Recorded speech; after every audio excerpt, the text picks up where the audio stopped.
Hi, welcome today. My name is Johna Lawrence, and I am here with Sonlight, and I've invited Amber to come and join me.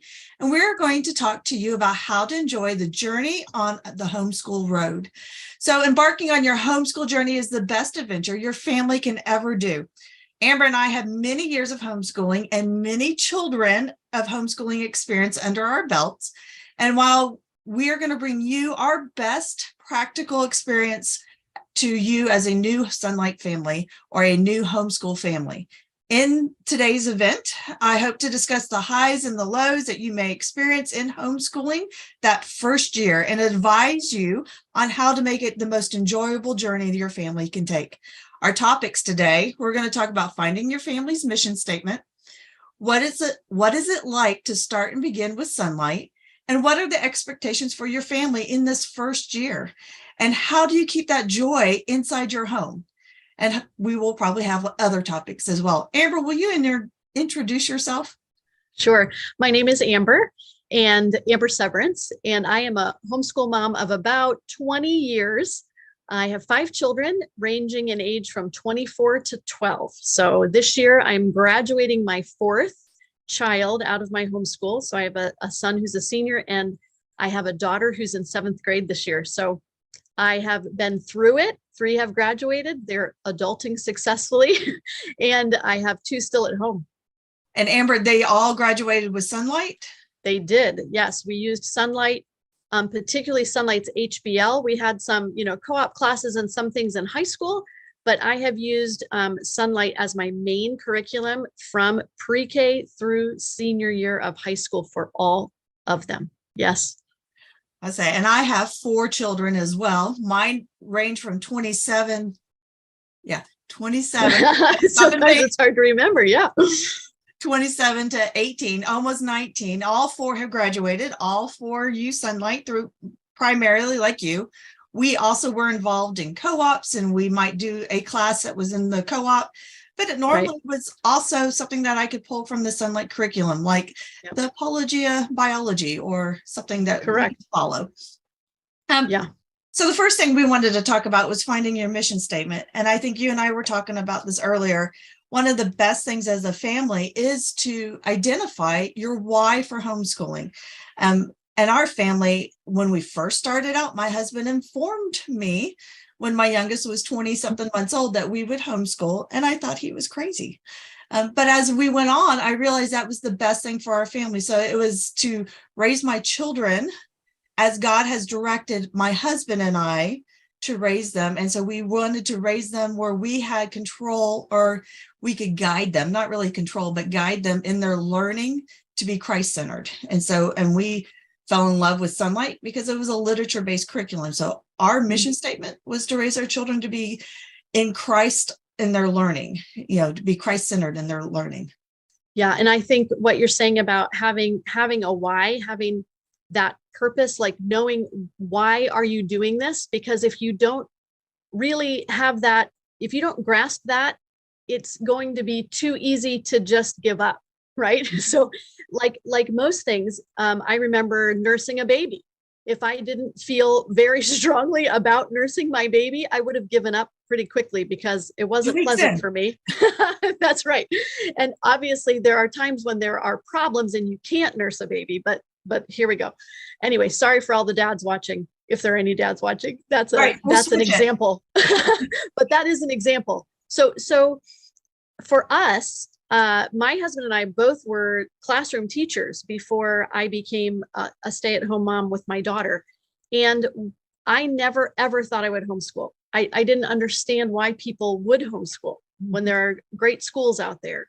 And so as my little one started to get older, I thought, I don't want to send my 4 and 5-year-old away for 8 hours a day under the instruction of someone else who doesn't have the same interest in her character or in my worldview to be the primary trainers of her and what she thinks and how she interacts with the world. So that was our starting point.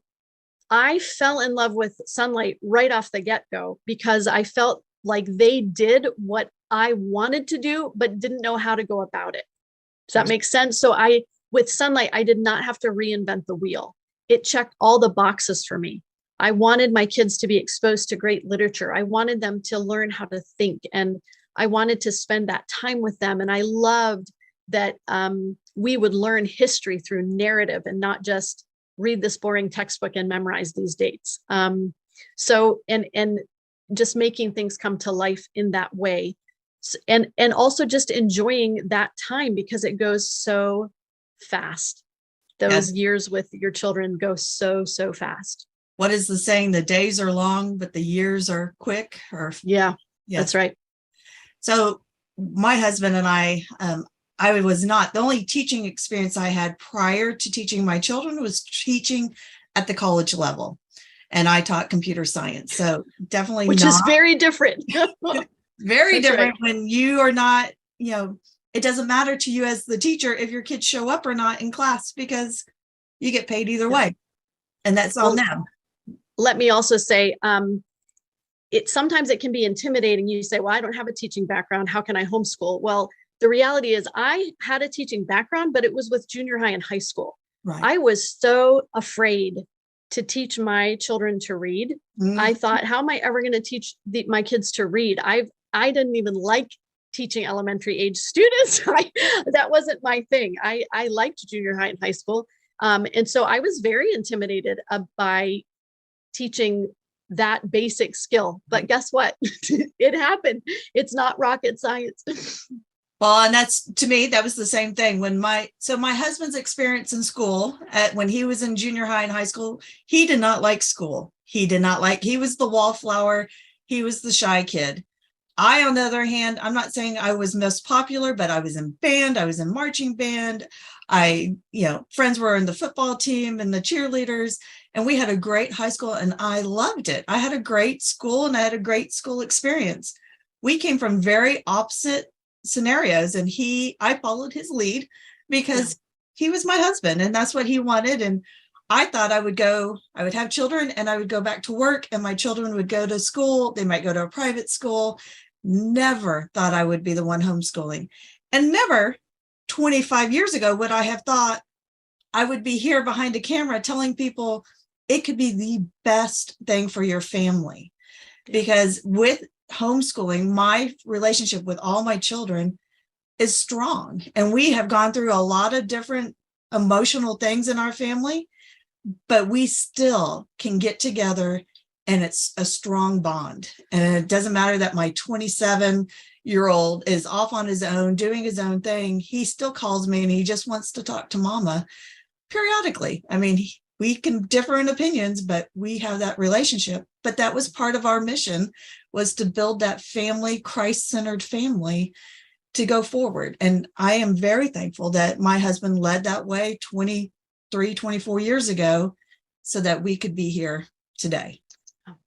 So, and it's kind of like you were talking, I was thinking when your doctor tells you need to exercise because you got blood pressure issues or you have weight issues or whatever, so you start an exercise program, it's very easy to start it. I got to do it.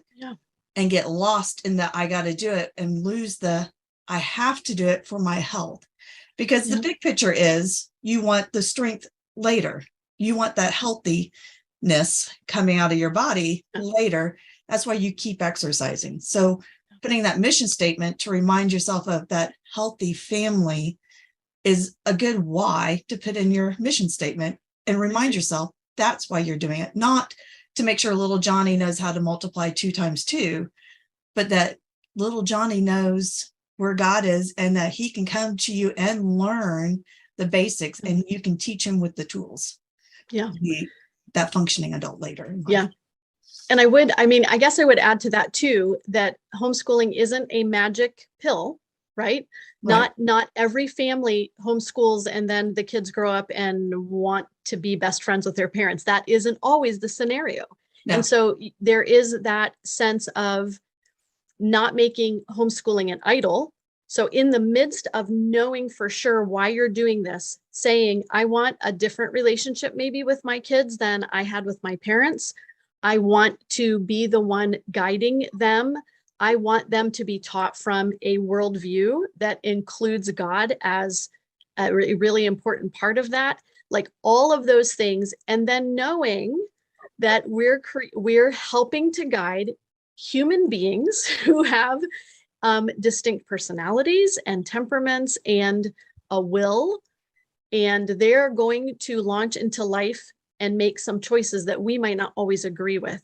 But I think, I guess one of the things that I've loved is thinking about what are the tools I can give to my kids so that when they're facing life, when they're building their life apart from me, what are the tools I can give them that they'll have to fall back on?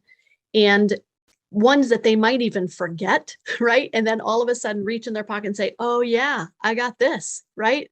Mom taught us this, or we learned this at home, and have that to fall back on. So there's a lot to think about here. There is. So, Amber, what do you think it would, if you were to advise a family, let's say they're in the middle of the school year, they have used a book press, a different curriculum, whatever it is, and they've decided they want to switch to Sonlight. What would be your advice to them as they're beginning their new journey in Sonlight, whether it's mid-year or at the beginning of a school year? So I think one of my biggest pieces of advice is to change the expectation, because Sonlight looks and feels very different from other curriculums, and that can be very scary for some people. If you remember that the goal of education is learning, that will go a long way when you start with Sonlight. You might think starting off, this is too easy, or this is too little, or are my kids really learning because I'm not giving tests and we're not sitting down and drilling facts or something. Right. But trust me, the story, the narrative, the fact that you're reading. So I'm just going to show you, I have an IG page right here. It's going to tell you what to read every day. Trust the process, I think is one of my big things too. So you're going to read about a place, and you're going to read a story depending on the level. You're going to read another story that supports that. Your children are learning history because they're living it, and they won't forget. As a matter of fact, years later, they'll know things that their friends have no clue about. My daughter and I just read a book about cholera. Can you imagine? Like, who cares? It was so exciting. And she's not going to forget that it was in the 1800s, that it was in England. She's going to remember the man who figured out what cholera was, because it was wrapped up in this incredibly engaging story. Mm-hmm. And it went right along with what we were learning about in history during the 1800s. So my point is, with Sonlight, you're not taking tests for history. You're not memorizing. You will know that your kids are learning because you're interacting and talking about it. It's amazing, and it's very freeing. And so accept that it's going to look different, I think, is my biggest piece of advice when you're first coming into it. Yeah, I was going to say Sonlight definitely is not full of, like you said, the test and where your children are regurgitating facts or dates or anything. They are, as you said, immersing themselves into whatever area or point in history.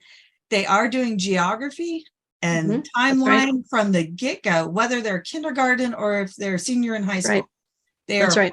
That is part of their curriculum. And people will think, I have seen people, it's like, oh, we need to add geography. I'm like, no, they do it from the beginning and it's all the way through. It is just part of their curriculum, and it becomes a very immersive experience. And like you said, it's the stories that come alive. Our kids will remember the things that happen even from the previous year into the next year when they correlate. And the learning is very organic. My children are very map literate.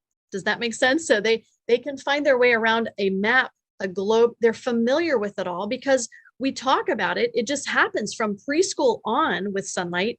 Here's a good, maybe a helpful thing. Did you teach your children to talk? Right? How did your children learn how to talk?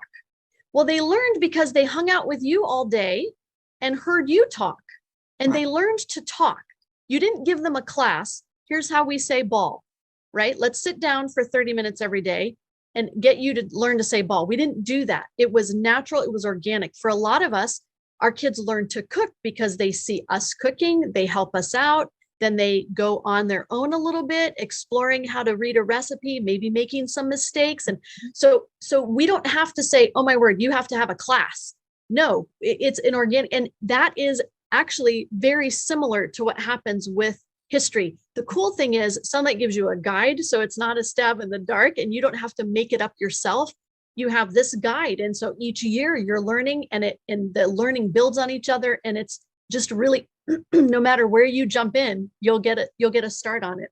And so like on yeah. that instructor guide you were showing where it Yeah. showed the pages you would read, on the next page, Yes. it has discussion questions There on are what questions. you can ask. So you, Yep. mom, who may not have been public or homeschooled with Sonlight and Yeah. read this book before, That's right. you're going to get key points to pull out in a discussion with your child. And you don't have to do every single question, but when you're, needing something to springboard, Sonlight's provided it for you. So you can have an engaging conversation over what you just read, and it helps build the comprehension from your children.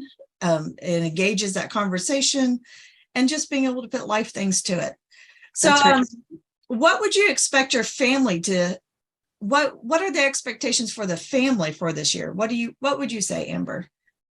The expectations for the family. Well, one thing that you can expect, especially if you're bringing multiple children home or beginning with multiple children, it's going to take a little time. Your first week isn't going to be beautiful. Typically, the kids are learning when they get to have mom's attention and when they don't. Mm-hmm. They are learning how to interact and become thoughtful of each other. You're going to do a lot of conflict resolution with your children. You're going to learn how to keep some busy doing one thing and others busy doing something else. And it's not there. Probably not any one day is going to look exactly like the other day. For me, it's helpful to have a basic schedule and outline for my day and follow that, because everyone needs structure. Small children need structure. We all need some structure. But it is going to look like, what have I done? A little bit. Sometimes it's going to be, what have I done? And I don't know. I think if a homeschool mom who's been doing it for a while tells you she never thinks about sending her kids back to traditional school, she's probably not telling the truth. Because I think all of us have had those days when we finish the day and say, this is ridiculous. Yeah. That bus that goes by every day, they're on it tomorrow.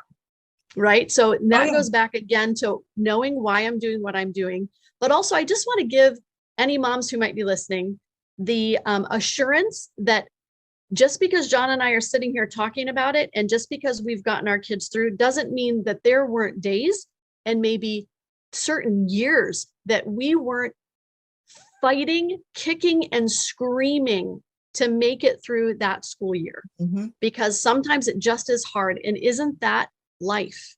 Yep. So here we are homeschooling, doing life together, and the kids see what happens when our schedule gets interrupted. How do mom and dad respond to that? What happens when all day long, all that we're getting done is our kids are learning to ask forgiveness of each other and to stop fighting? Like those are the kinds of things that can't be learned in a traditional school setting, that you have the opportunity to guide. And the school stuff will happen. It needs to happen. We're not advocating don't do school. That's unfair and unkind to your children. God gave them brains. He wants them to be thinking human beings. So we are being kind to our children when we teach them to read and teach them the subjects and give them a background. That is just kindness and love toward them. But there will be days. So that is the expectation for the family, that it isn't all beautiful. No, it isn't all wonderful. At least it doesn't feel like it. So Sure. I don't know if that's what you have in mind for those expectations, but just don't expect that all of a sudden I'm homeschooling. Oh, everyone has a little halo above their head and everyone's cherubic, right? That's You not could the think of it reality. as a detox too, that first year. Yes. I mean, That's and right. it's not, and I have nothing against public school and private school. Some of my best friends are public school teachers, and I think they Same, do an admirable job. I same. do not envy them. They come away heartbroken. Their emotions go into those kids and they love on them. And that's a very good scenario to have a teacher that loves on the kids. Absolutely. Sometimes our kids do not thrive being in the public school system because they need one-on-one. They need someone who really is invested in their life. And guess what? God gave you that child and you get to be the one invested in them. And it's going to be fun. Yeah. But like I said, there's a detox of the change over between one scenario of life to a new scenario of life. When you're using Sonlight, you can look at the whole package and it looks very overwhelming. I always encourage moms, go slow, just do you want to do basically your history, never want to leave out Bible. You want to have your language arts and you want math and you want science. Those are your big core, big rocks, but really the HBL and your language arts and math are your biggest rocks. I love science, but science can be caught up on the weekend. It could be caught up over the summer. But if you're teaching the writing, the reading, the history, and the Bible, and your math backs, and just go slow and enjoy the process. I mean, and when And also, yeah. Sorry, go ahead, John. I was going to say, when you kind of hit that wall for the day, maybe it's time to shift the gears and do something else just to help keep harmony going in the house, as opposed to having an argument because that last 3 problems aren't getting done in math, or they didn't want to read the last 2 pages. So, yeah. And I was thinking when John is saying, okay, science, we can catch up on the weekend. Obviously, we're not talking about a high schooler necessarily, right? We're talking about if you're starting out and you have younger children. I know a school district that we lived in at one point, they didn't even do science. They did a half year of history and a half year of science. I don't even think in their school they did grammar, like official grammar instruction till 6th grade. Yeah. So this was a little friend of ours from up the street and she went to school somewhere and yeah, they did half year science, half year history. So I'm really thankful when you talk about those big rocks. I absolutely agree with that.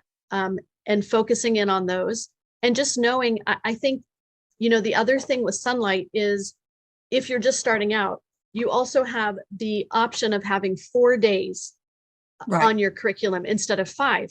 So that gives you have 1 day, for other things, or you say, you know what, we did all of our subjects today, but we didn't get to history. It's okay. You have an extra day to get to history if you need it. Does that make sense? So I know for my daughter, we try to get history done Monday through Thursday, but if for some reason we miss Wednesday because of an appointment or something, then I do it on Friday. No big deal. So that is another really nice thing and something to get used to. So, and that 4-day versus 5-day is great up until high school. High school is a 5-day schedule. Yep, that's right. But you work with your child. I mean, at that point, also with Sonlight, we give the student a guide and you have a guide. Yours is exactly the same, except you have answers, they do not. That's right. And those answer keys, I have saved money some years by not buying the parent guide, and I'm usually really sorry that I didn't. Yeah.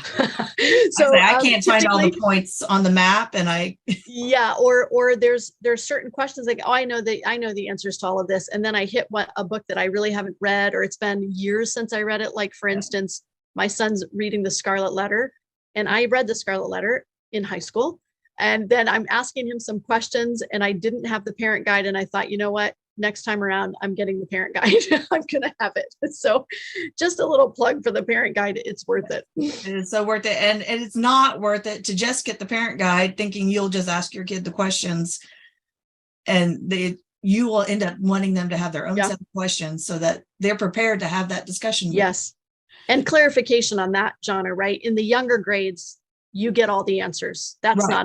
not a, it's in the older grades that we differentiate so that your older student can look and not have the answers so that you can use that as a kind of a quiz or a test if you want, or just having them answer those questions so they don't have the answers. So like the last couple of years, just a quick segue, the last couple of years with my youngest, he was a very don't tell me what to do type of child, but he liked to know what was expected of the week.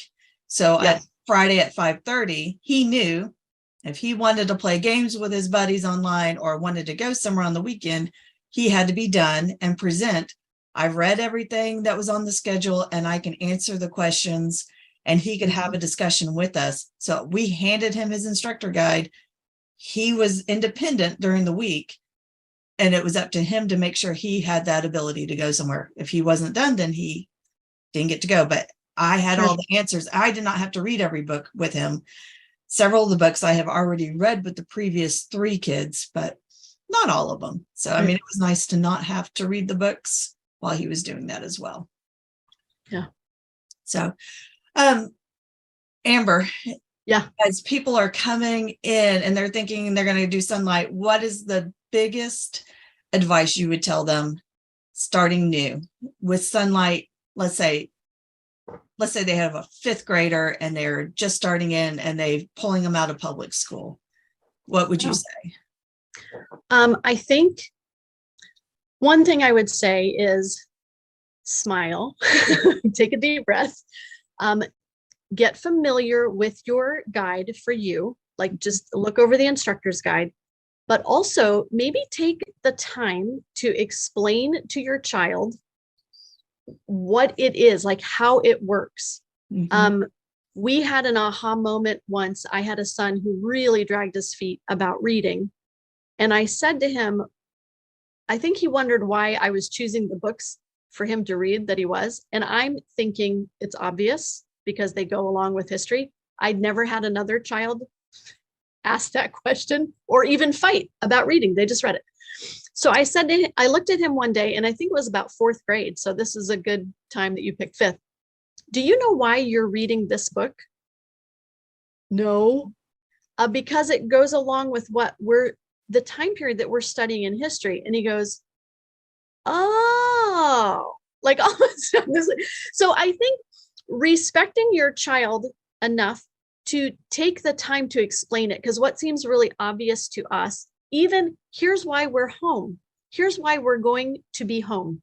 And it's not because I don't want you to have friends. And it's not because I don't want you to ever leave the house. It's because, and you have your reasons why, and talk to them. This is the start of a really wonderful relationship where you can talk and listen to them, getting to know them. You're going to get to know them in a different way, especially if they've been away from you in a traditional school setting for 8 hours a day, every single day. Now you're together. Okay, why are we at home?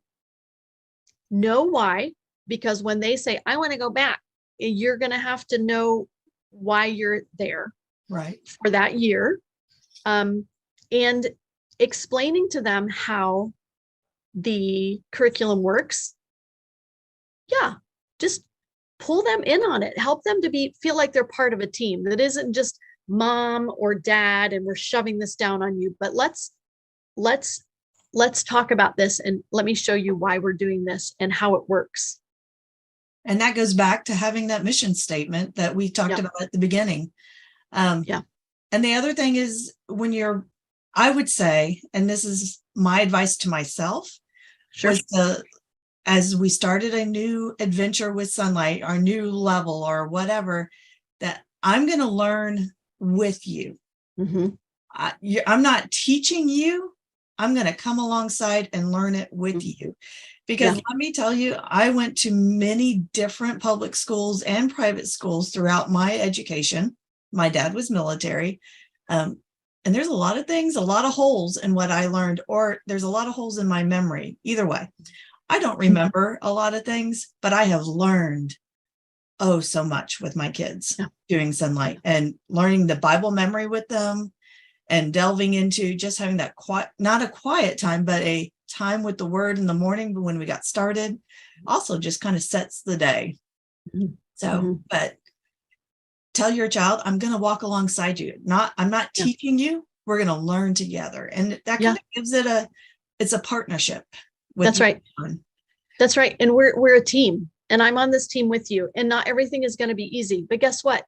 We don't love everything about the traditional school we're in. We don't love everything there. We're not going to love absolutely everything about being home. There might be some things that we think, oh, I wish this could be different, or I wish we could add that in. Whatever. No scenario is absolutely perfect because we're not in heaven. But this is what we are doing this year. This is the path that we're on, and we're going to come alongside of you. And again, there's a lot for us as moms to learn with homeschooling. Johna, you're talking about you're learning so much, maybe even on the academic side. And you said, you maybe implied this, but I'm going to say it outright. We have a lot of character development that needs to happen in our lives and in our hearts too. Right. And so our children get a front seat to that. They get a front seat to mom losing her temper and having to ask for forgiveness. They get a front seat to mom crying because a friend betrayed them. Whatever. They see you as a human being, and it's the absolute essence of discipleship.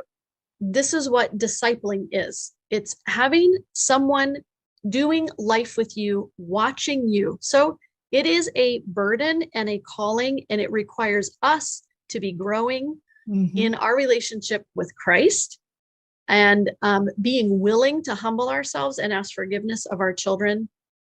And being willing to be the authority too, loving them enough to correct them and disciple them and challenge them. All of that gets to happen in that first year when you bring them home. So there's just lots. So let me add one little bit of knowledge to the moms or dads that are watching this, thinking they're going to bring their kids at home, and they're thinking, well, what if I have questions? What do I do? Where do I go to find my answers? Well, and this is just my little plug in for Sonlight, that they have a community. So you can go to Facebook. They have their Sonlight community.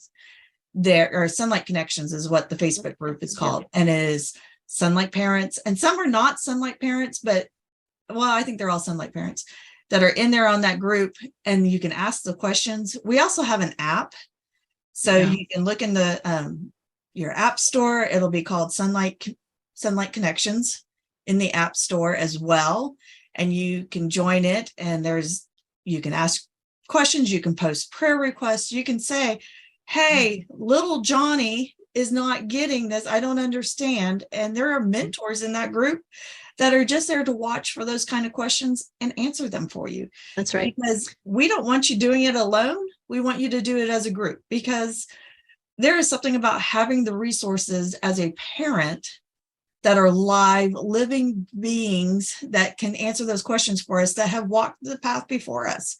And we're not perfect. Like Amber said, we have our struggles just like you guys do. We have already lived some of those struggles. Some of us have been single parents. Some of us are working parents. Some of us are, have a bazillion children. Some have just one child. I mean, we've got the gambit of all the different scenarios, and we can give you those real life experiences. And we try very hard to be very real with you and not all butterflies and unicorns. So. Yeah, I would agree. And I would say, I know, especially on the app, because I interact there are a few thousand people on that app. So we're not talking about, just a couple people's opinions. There is a wealth of information. And Johna, I would add to that, there are not a lot of curriculum companies out there. I don't know if there are any who have people to help you who have actually used the curriculum. That we are older moms who have actually used it. we're not 22-year-olds that were hired in to be what we think it might work for you. It's people who have. And if we, for instance, I'm probably not the person to answer the math questions, but I absolutely know the person on our team who can answer those questions. So we we're here for you. I think that is a really valid point to bring up, that there's a community. So when you're starting out with Sonlight, you've got people to call and to get a hold of. And if you don't do computer, you've got a phone. And Most we all have of us have a advisors. smartphone. Yeah. Yeah, we have advisors that are available to you. And they also are people who have used Sonlight. They're not just a random call person in another country. Right. Yeah. They have been in the trenches and know what it's like to be in your. Yes. Yes. Yeah. Well, Amber, I thank you for today. I don't want to keep anyone longer than we have to. We want to make it a very doable night for you. Yeah. So thank you for coming today. And I love your words of wisdom. I always enjoy time with you. Oh, thank you.